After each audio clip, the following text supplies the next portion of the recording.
नमस्कार, मैं उमन और एक बार फिर से आप सभी का स्वागत है एजुकेशन विद मोटिवेशन चैनल पर। साथियों, ज्योग्राफी विषय को लेकर हमारी लगातार वीडियो आप सभी के सामने आ रही है। आज वीडियो होगी साथियों भौतिक प्रदेश की। जो अगली वीडियो होगी मैदानी भाग को लेकर होगी। साथियों, हमने लगातार स्थिति विस्तार, परिणाम, नामकरण और मरुस्थल, अरावली प्रदेश को लेकर हमारी वीडियो आप सभी के सामने आ गई है। आज हमारी वीडियो होगी साथियों मैदानी प्रदेश को लेकर। साथियों, आज अपन बात करने वाले मैदानी प्रदेश को लेकर, सामान्य परिचय को लेकर ये वीडियो होगी, जिसमें मुख्यतः कहाँ से किस भाग का हिस्सा है, मुख्यतः बना कैसे, जनसंख्या कितनी है, मृदा कैसी है, वनस्पति कैसी है, और लगातार मैदानी भाग को और पठारी भाग को, ऐसे ज्योग्राफी की तमाम वीडियो हम सभी ज्योग्राफी की सभी वीडियो धीरे धीरे आपके सामने पेश करने की कोशिश करेंगे। साथियों, जो आज का विषय होगा राजस्थान का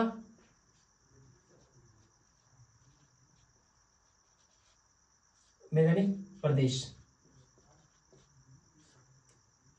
साथियों, आप सभी को पता है मैदान सर्वाधिक वहीं बनते हैं जहां पर नदियों द्वारा जहां जहां से बहकर आती है, वहां से अपनी उपजाऊ मिट्टी लाकर जहां ला देती है, वो क्षेत्र मैदानी क्षेत्र बनता है। जो राजस्थान के संदर्भ में साथियों आप सभी को पता है कि ये जो राजस्थान का मैदानी प्रदेश किस नदियों का हिस्सा है या किससे ये क्षेत्र बना है, आज उनके बारे में चर्चा करेंगे। साथियों, जो राजस्थान का मैदानी प्रदेश है, चंबल, बनास, बाणगंगा, चंबल, बनास, बाणगंगा तथा उनकी सहायक नदियों द्वारा निर्मित प्रदेश है ये।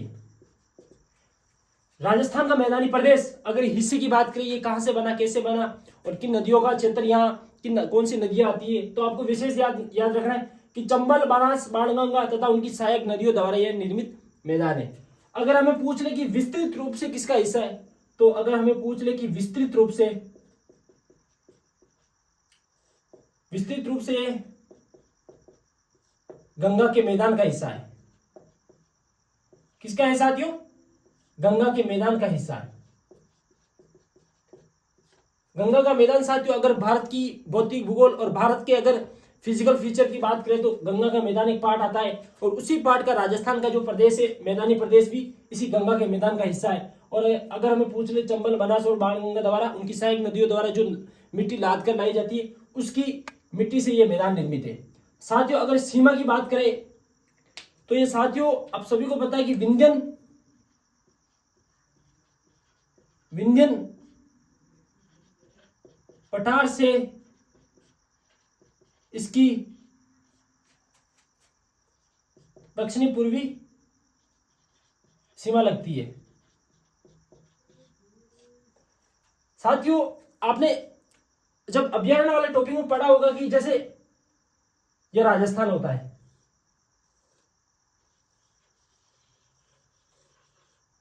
ये राजस्थान का ऐसा मैप बनता है।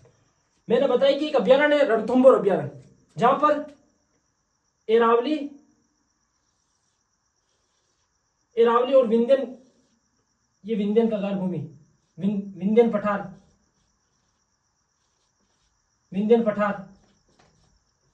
साथियों, रणथंभौर सवाईमाधोपुर में एरावली और विंध्याचल पर्वत जहां मिलती है उसे ग्रेट बाउंड्री फॉल्ट कहते हैं।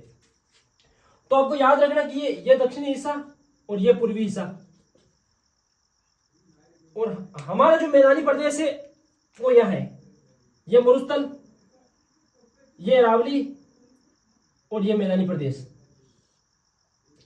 ये वाला मैदानी प्रदेश।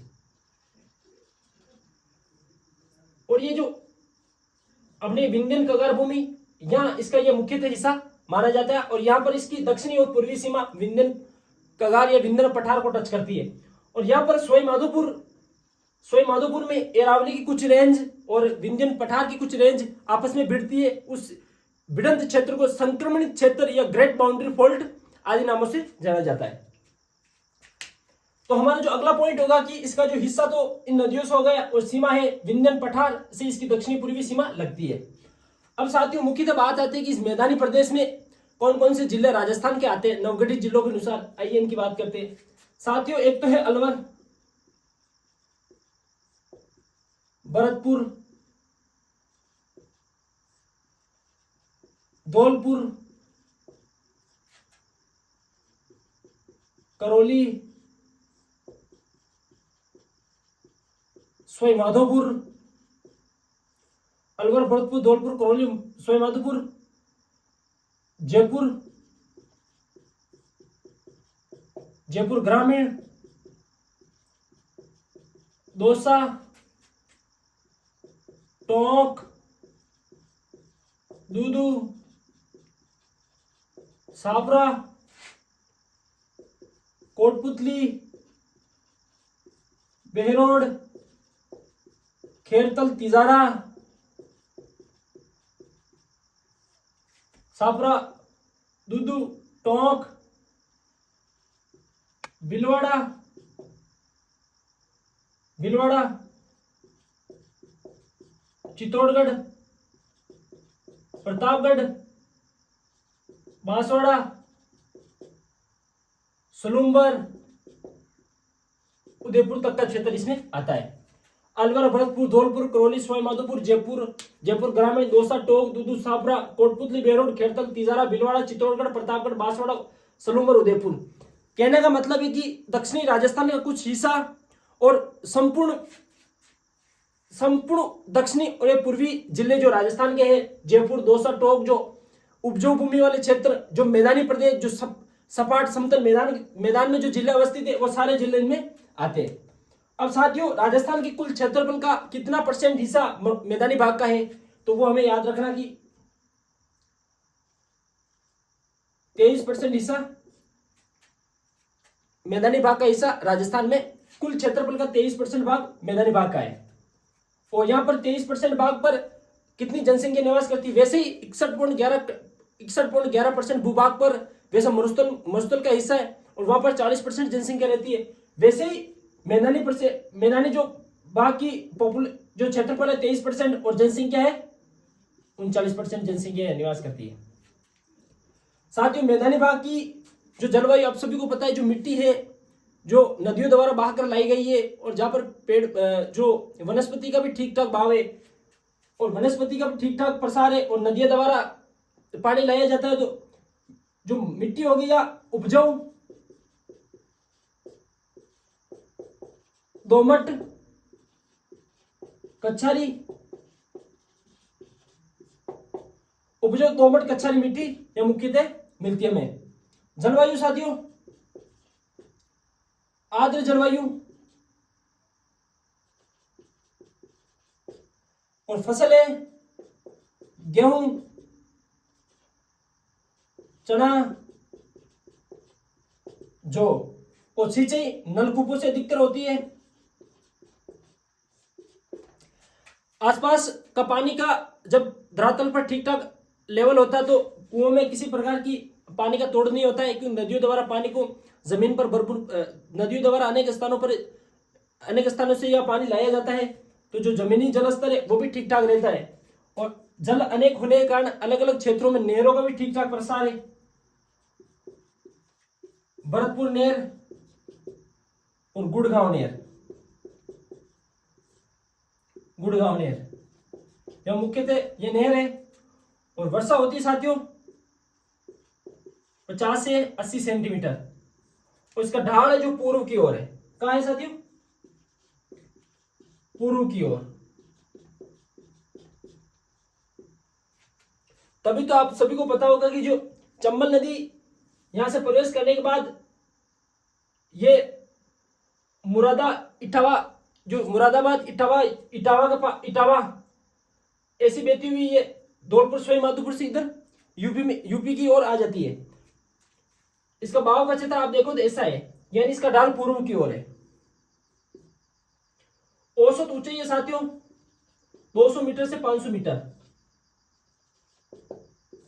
200 मीटर से 500 मीटर। वर्षा 50 से 80 सेंटीमीटर। ढाल पूर्व की ओर। नहरें भरतपुर और गुड़गांव नहर सिंचाई नलकूपों द्वारा होती है। फसल होती है, फसल मुख्यतः गेहूं चना जो होती है। जलवायु आर्द्र जलवायु, मिट्टी उपजाऊ दोमट कछारी कापिया मिट्टी, और क्षेत्रफल है 23% और जनसंख्या 39%। अब साथियों इनकी विशेषताएं क्या है? बिल्कुल इनकी विशेषताएं साथियों, जो एक नंबर की विशेषता है कि सर्वप्रथम एक तो ये अरावली के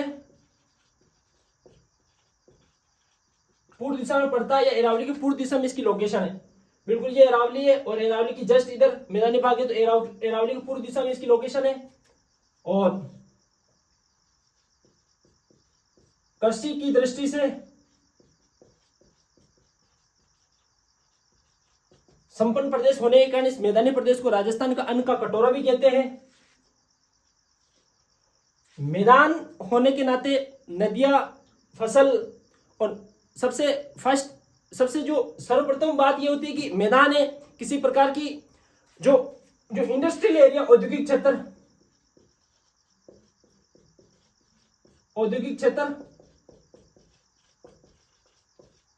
की दृष्टि से भी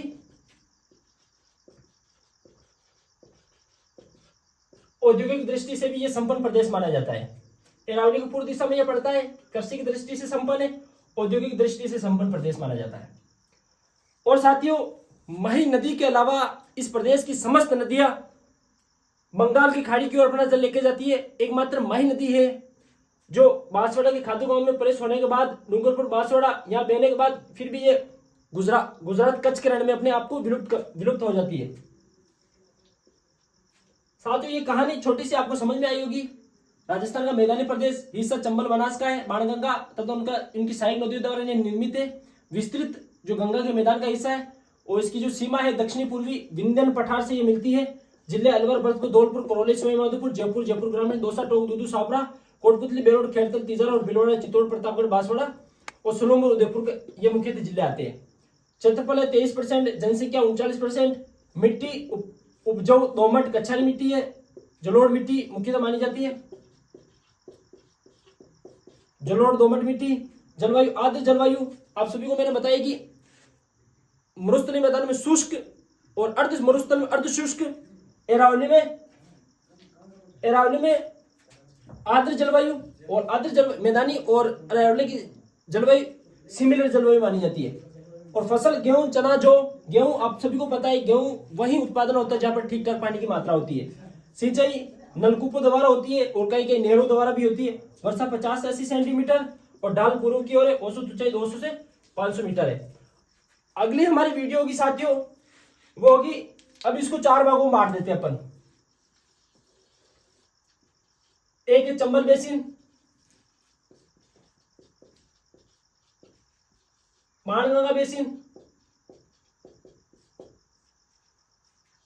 चंबल बेसिन, बाणगंगा बेसिन, मही बेसिन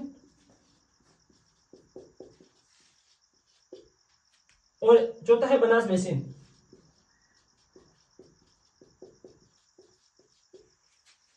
इस मैदानी प्रदेश को 4 भागों में बांटते हैं। कल हमारी वीडियो की चंबल बेसिन, फिर उसके बाद में बाणगंगा बेसिन, ऐसे करते अपन मैदानी भाग को भी ऐसे विस्तृत डिटेल के साथ क्लोज करेंगे। उसके बाद में पठारी प्रदेश, ये हमारा पठारी प्रदेश होने के बाद हमारा भौतिक प्रदेश पूरा हो जाएगा। उसके बाद में अपन बढ़ेंगे जलवायु के ऊपर। साथियों अगर वीडियो आपको पसंद आई तो लाइक शेयर एंड सब्सक्राइब करें। जय हिंद, जय भारत।